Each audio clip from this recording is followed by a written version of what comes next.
Okay, we're just gonna shoot with you straight. Who are you? Let the people know your name and all types of stuff and what's going on in your current career right now. I'm a Canadian lightweight. My name is Lucas Bahdi. Fight at 135 pounds. 10-0 as a professional. 10 knockouts. Extensive amateur career. Canadian champion multiple times. Yeah, that's about it. I mean, just waiting for some fights to happen around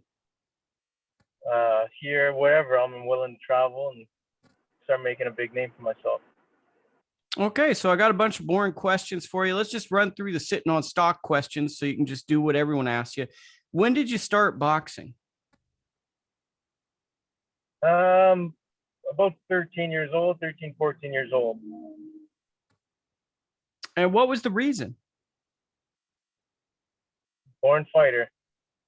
Just an aggressive kid that wanted to fight.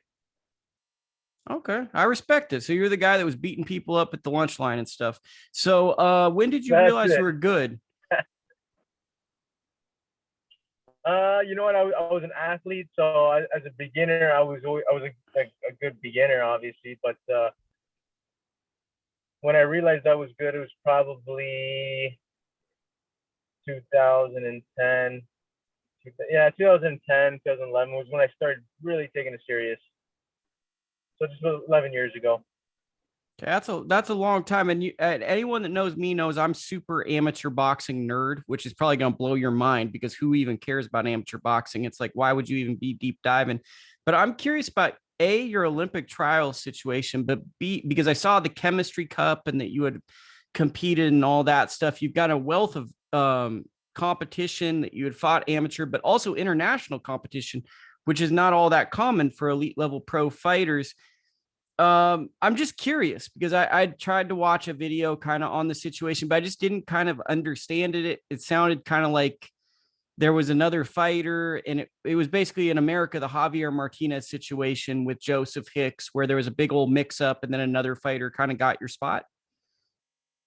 So basically, what happened was I was the number one seed. I was a 2015 national champion, 2016 national champion, and basically what happened was you have the Olympic box off within your country, and after that, then you go to the actual Olympic trials. So at right before the Olympic box off, I injured my rib. I separated my ribs in sparring, and I wasn't able to compete. I was out for 3 months. It was a disaster. But being being the number one seed, I thought, you know what, like, shouldn't hold me back. I should still have an opportunity once I'm ready. And I filed an appeal. They denied my appeal, and it was such a short window of time where we had our Canadian box off, and then the Olympic trials was like 2 months later, not even, right? So it was a short window. So once they denied my appeal, I would have had to go to court and spent a ton of money in that short time. So like it was just one of those things that like I couldn't make happen because of the short window. So everyone thought, my chance is over, and I thought, you know what, no, like this can't be right. Like I gotta go. Whether I miss the first one, I want to go to the second one. So long story short, I missed the first one, which was in Argentina, the Olympic qualifier, the Continental Olympic qualifier, and the guy that went in my place was the bronze medalist at the nationals. I didn't even get a chance to fight me in the finals because he lost in the semis, and I destroyed the kid that beat him. So I didn't end up going to that qualifier. I went to the nationals again, and I destroyed everybody. I had a great tournament. I won every fight easily, stopped a couple guys, and then I thought, okay, I got to go to Azerbaijan, which was the World Championships. It's the last Olympic qualifier. Happens usually in the summer, usually in June. So they had a dual meet in April, and they were basing everyone's performance in this dual meet on who's gonna go to the last Olympic qualifier in Argentina, or sorry, in Azerbaijan for the World Championships. So in my head, I thought this is my opportunity. I thought this was it. So I'm like, hey, I gotta perform. I'm training my ass off, ready to kill this guy. I was fighting Germany, and they were sending me. So I was fucking pumped, man. Long story short, actually, I had fucking, it was a roller coaster of events. I mean, when I got there, I made weight. After the weigh-in, started drinking my Pedialyte, go for breakfast. 2 minutes later, puking my brains out. This is before the fight, day of the fight. What the heck was that? I take a nap. I go grab lunch, eat my lunch. In the middle of lunch, I'm like, holy shit, I'm gonna puke again. I go and puke my brains out. I got nothing in my system.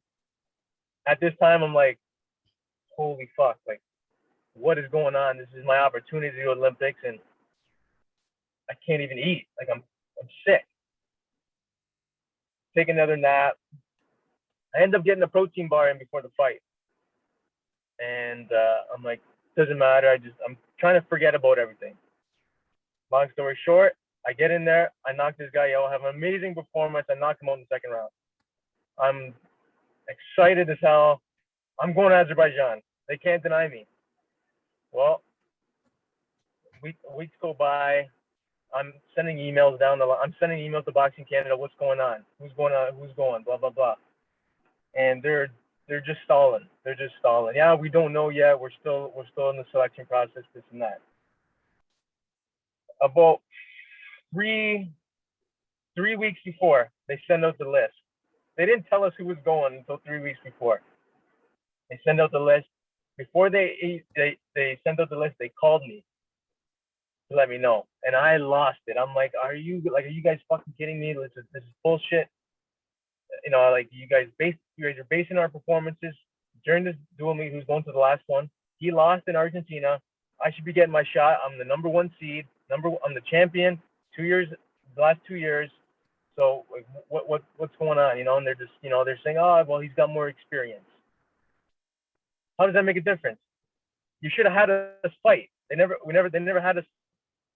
So they just screwed me up, and then, you know, and then like the week of the fight, they're like, you know, stay ready because we don't know if he's gonna be ready. He hurt his shoulder, and it was just a disaster. Well, I didn't end up going. They sent him to Azerbaijan. He lost his first fight, and that was the end of that in 2016.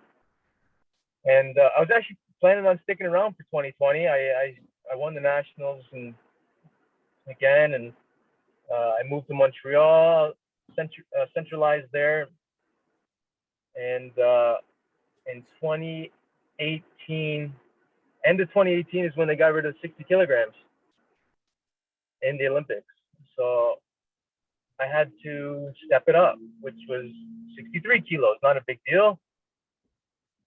The only issue is, you know, I had a roadblock. I had a guy, the national team coach, his fighter was in my division, and he was a guy protected. And at the beginning of 2019, that's when I said, you know what, they're just gonna do it to me again. They're not gonna give me a chance. They're not gonna let me fight them. I said, fuck this. I'm out of here. I'm turning professional.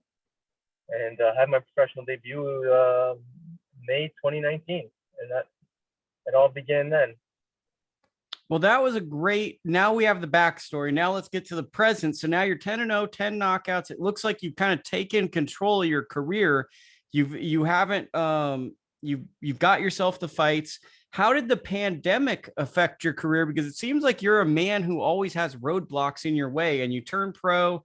Here you are, you're about to get these big fights, and then the pandemic comes, and Canada, for the best of my knowledge, in America, locked down its borders. I'm not sure how that affected you, but how did that affect getting fights? I mean, it was very tough, and basically, when I turned professional, my plan was to fight as much as possible.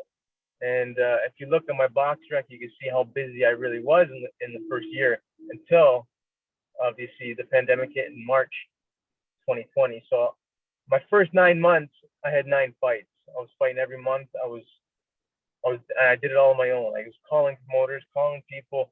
How could I get on the show? Where could I get the fight?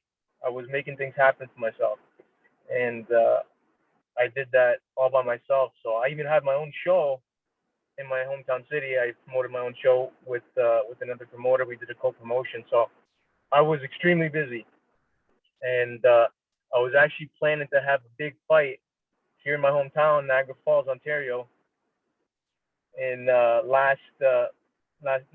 this last May, but the May before, May 2020, and it was going to be for a title that would have got me ranked in the top 10, top 15, and I was hoping to take off from there. And obviously, everything shut down for a few months there, and they started picking it up slowly. But I ended up having my last fight in November 2020, and now I'm looking to fight again ASAP. And once I start again, I'm gonna be on a rampage. I'm gonna be fighting as much as I can, and wherever I can. I want to come to the States. That's my goal for this year is to have a couple fights in the States. Yeah, that's a good goal. I mean, your origin story is eerily reminiscent of Teofimo Lopez's story that kind of birthed his movement of the takeover, where he's like, okay, originally it was against all odds. He felt like everything was against him. And then he brought the takeover. It was kind of like his vengeance towards, you can't stop me from knocking people out. You can't hold me back. I kind of get the feeling that you're in this lightweight division and you're a fight or two away from making a big statement if you're in the position to get that fight. 100%. It's just a matter of time, and I always keep that in my head. Just a matter of time. It's gonna happen for me. I got it all. I got the talent. I got the punching power. I got the speed. I got it all. I'm at that level. I've had the experience in the amateurs. I had some experience in the pros now. So it's like you said. I'm just one or two fights away from a big fight, and that's when I take off. I actually had a conversation with Teofimo in the amateurs back in 2015 at in a tournament actually in Venezuela, and at the time he was fighting for Honduras. I was sitting on the bus with him and his dad. So yeah, it worked out for him, and now it's my time. So I'm waiting for the opportunity to rise. Do you look back upon that conversation, or do you look at like maybe a Teofimo and see what he's accomplished and know it's possible based off of that's a similar situation? Yeah, 100% is possible. I got a ton of confidence in myself, and I know what I'm capable of. And like I said, I'm at that level that those guys are at. It's just a matter of time before the world sees it, right? I just got to get the opportunity to get some fights, get some big fights, and things are going to take off for me. Okay, so I asked like the same question twice. I apologize for that. At lightweight, what will it take to get you? Like, obviously, you want some form of a belt to get you in the top 15, whatever, like an international belt or of some sort. But are you looking at any type of, like, you want an aging veteran or a former world champion? Are there any kind of guys that you're looking at, because you need to burst onto the scene with a guy where someone has some form of emotional attachment tuning in on a Saturday night to seeing them and then seeing you perform against them? For sure, those are the guys that I'm going to be looking at. Guys like, guys that fought for world titles, or guys like, for instance, like a Hank Lundy, someone like that. Mm-hmm. That's who I'm looking to fight right away. Like my next fight, I'm ready for that. So, guys who, I could just go on BoxRec and see who Teofimo, who Devin Haney, who they fought, and just fight the guys that they fought. You know what I mean? And just that would show people where I'm at. That's like the old matchmaker trick. Get you in the ring with Antonio Moran, who Devin Haney had that spectacular knockout against, or maybe get that Mason Maynard fight. I know he's fighting this weekend. You know what I mean? And like, there's the comparable opponent. That's like the old matchmaker trick. Exactly. And you know what? You can't reinvent the wheel. So that's what it's about. So I got to ask you, what was your toughest fight in the amateurs? In the amateurs. My toughest fight was in Mexico at the Pan American Game qualifier.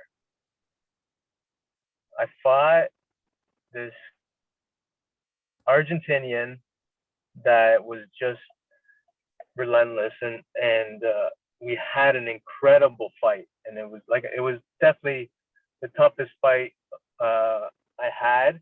I thought I pulled it off. I lost this fucking split decision, 2-1 decision. It's it's one of those fights that, it was very close, but I thought I won.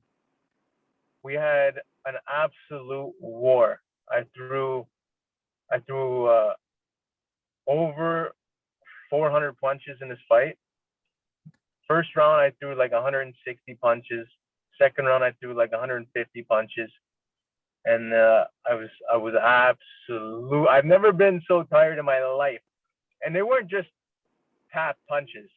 I stood in the front of the ring with this kid, and we banged it out. I was throwing bombs. Like, it was 160 bombs I was throwing in that first round. 150 bombs I was throwing in the second round. By the end of the second round, I was dead. I remember my coach putting the stool down, and I was like, my legs were like giving out, like they were jello.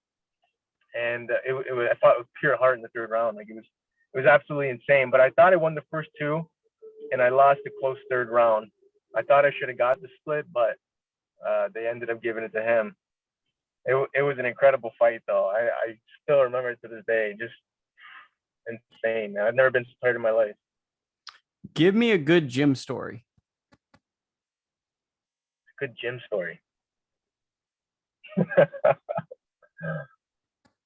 Holy, what kind of story? Like sparring? I mean, you've spent half of your life in a boxing gym, so I mean, there should be a story that probably comes to your mind where you're like, "Oh, do you remember that one time?" Like, I don't know, a barbershop story from the gym. That's a good question. I'm a gentleman in the ring in sparring, so nothing usually gets out of hand.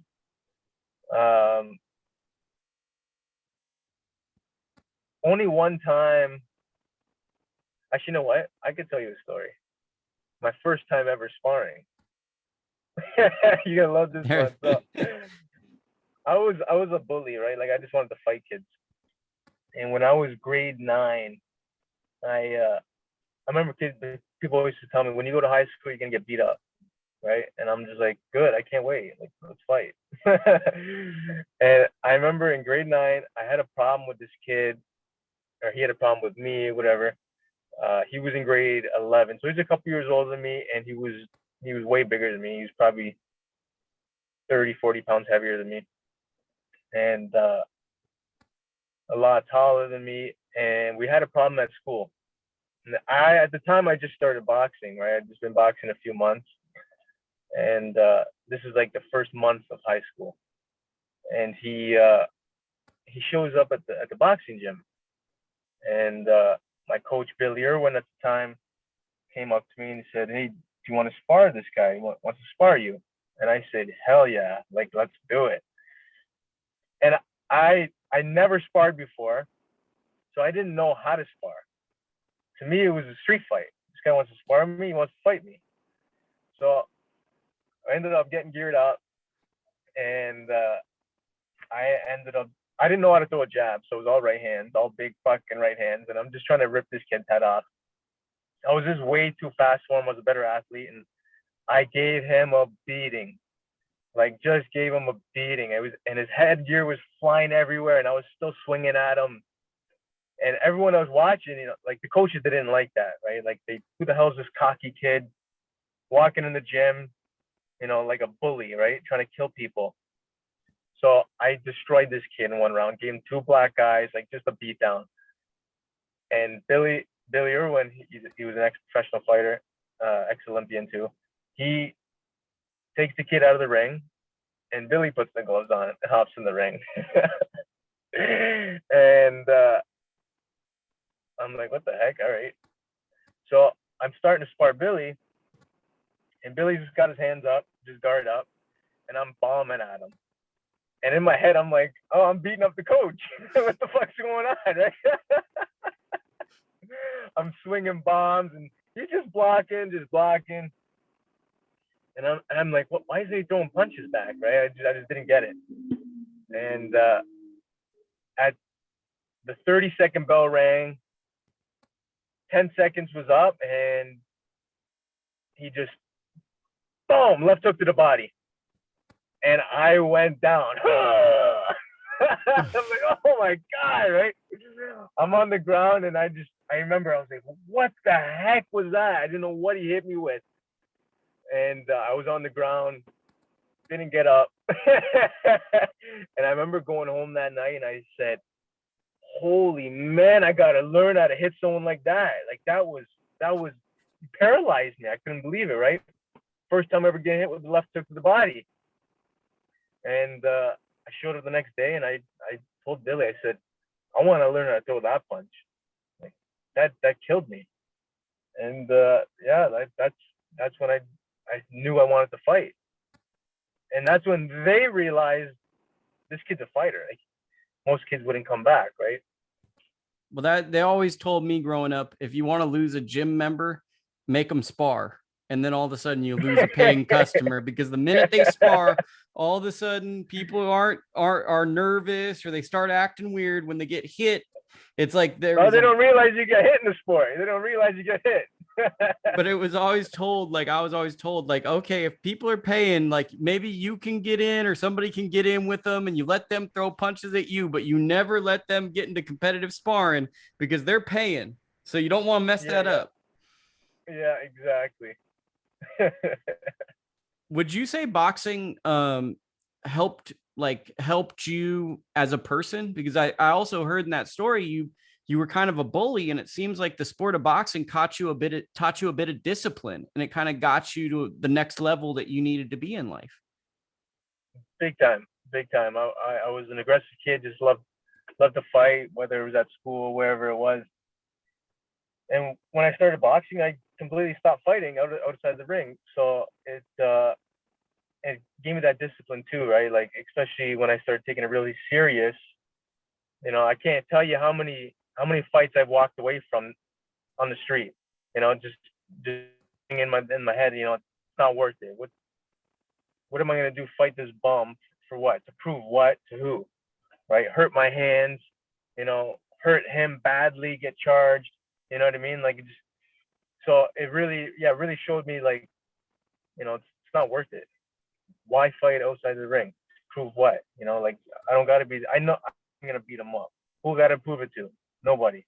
So yeah, it definitely helped me. I mean, it's calmed me down too. I was you know, a hothead too. So I don't lose my temper anymore. I just, you know, I let things slide. I don't care. I get that hothead energy from you, but I'm feeling it. I like that in a fighter, where there's a little bit of the hothead aggression. Like you don't, like I always say, you don't want to interview too nice of a fighter, because then you start to get worried, because there needs to be a little bit of like an edge. Final question is, I want to know like what your management team is, your training situation, and if at all you're working with a promoter, if you're a self promoter, what's that situation, the boring side of boxing, the business side? What is that?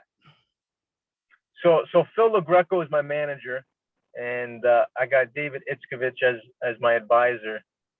So we're working as a team right now to basically, we're looking to get signed with we're looking to sign a promotional deal with you know, one of the big dogs in the game right now. My trainer is Stevie Bailey. He's my boxing coach, and yeah, that's basically my team right now. So we're like I said, we're looking to sign a promotional contract hopefully by the end of this year, if things go the way we plan, with other, you know, people like Top Rank or Eddie Hearn or whoever it may be. We're looking to get on that big stage. Well, you have a powerful team behind you. You have people that know what they're doing.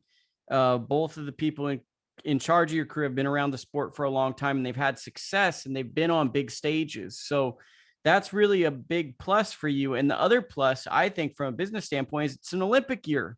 Companies are bringing on talent, you know, and you've got a record. You've got a record that's 10 You got 10 wins. It's all knockouts. You're established. They don't have to invest as much to get you going. You're there almost, you know? So I think that's very appealing Exactly. to a company. Exactly. I totally agree. I mean, like everybody wants knockouts, right? And my style of fighting, I mean, there's gonna be knockouts, whether it's me or it's him. So I'm willing to stand in front of stand in front of anybody and trade with them. So I mean, we'll see what happens in the near future, and hopefully I could start fighting, get some televised fights, and take it from there. Basically, what I'm hearing is the fans want to see a guy that lays someone out, and it can be shared on social media where they go, "Did you see what happened?" And you're willing to provide that form of entertainment.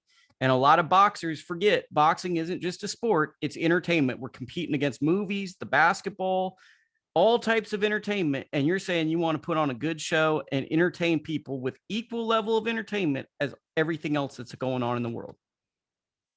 Exactly. Got to outperform everybody.